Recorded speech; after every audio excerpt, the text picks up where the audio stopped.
இன்னைக்கு பார்த்தீங்கன்னா, எல்லா இடத்துலயும் ஒரு ஈவன் ரூரல் ஏரியால கூட பார்த்தீங்கன்னா, டிக்கெட் டிமாண்ட்ஸ் ரொம்ப அதிகமாயிட்டு இருக்கு. படம் சூப்பர் ஃபேமிலி ஆடியன்ஸ் உள்ள வந்துட்டாங்க. பொதுவா இது அதிகமா மற்ற படங்களுக்கும் சொல்றது தான். பட் இந்த படத்த பொறுத்தவரைக்கும், ஃபேமிலி ஆடியன்ஸ்க்கும் இந்த படம் பிடிக்குது. இதத்தான் ஆதிக் ஃபர்ஸ்ட்டே சொன்னார் ஒரு இன்டர்வியூல. ட்ரெய்லர் ரிலீஸ்க்கு முன்னால சொன்னாருன்னு நினைக்கிறேன். நீங்க டீசர் பார்த்துட்டு இந்த படம் வந்து முழுக்க முழுக்க ஃபேன்ஸ்க்கான படம்னு சொல்லி எடுத்துக்காதீங்க அப்படின்னு சொன்னாரு. அப்போ கூட நிறையா ஒரு சில நெகட்டிவ் தாட்ஸ்லாம் வந்துச்சு. ஏன் இப்படிலாம் பேசுறாரு? ஈவன் அஜித் சார் ஃபேன்ஸ்க்கே ஒரு டவுட், ஏன் அப்போது வந்து ரொம்ப சென்டிமெண்டலான படமாக இருக்குமா? அதெல்லாம் அவர் சொல்லியிருந்தார், அஜித் சொல்லியிருந்தார். ஒரு ஃபேமிலிக்கான எமோஷன் உள்ளே இருக்குது, அப்பா பிள்ளைக்கான சென்டிமெண்டல் இருக்குது உள்ளே இருக்குது. அப்படிங்கும்போது இந்த படத்தில் அப்போது வேறு மாதிரி போயிருமோன்னு யோசிக்கும்போது அப்படிலாம் இல்லை.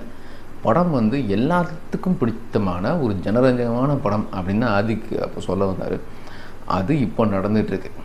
ஆதிக்கு வந்து அவருக்கு ஒரு பெரிய கம்பேக். அஜித் சாருக்கு கம்பேக்குன்னு நான் சொல்ல மாட்டேன். ஏன்னா அவர் நடித்தா ஹிட்டு கொடுக்கலாம்.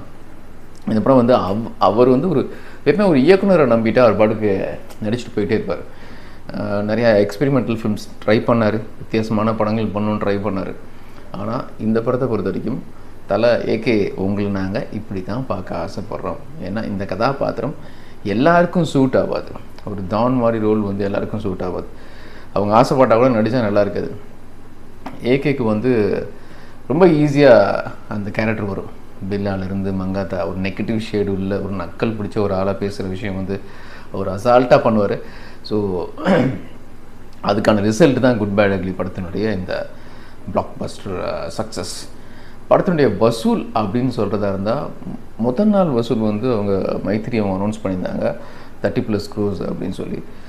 பெரிய சக்ஸஸ், பெரிய அச்சீவ்மெண்ட் அது.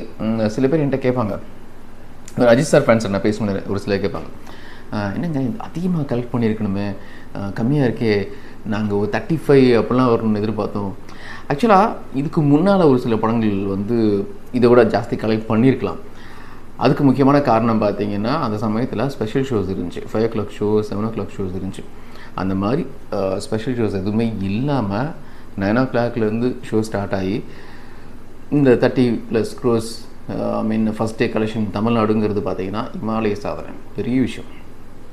அதுவும் டே பை டே இன்க்ரீஸ் ஆகிட்டுருக்கு. டிக்கெட் டிமாண்ட் இன்க்ரீஸ் ஆகிட்டுருக்கு. ஃபாரினில் படம் சக்ஸஸ்.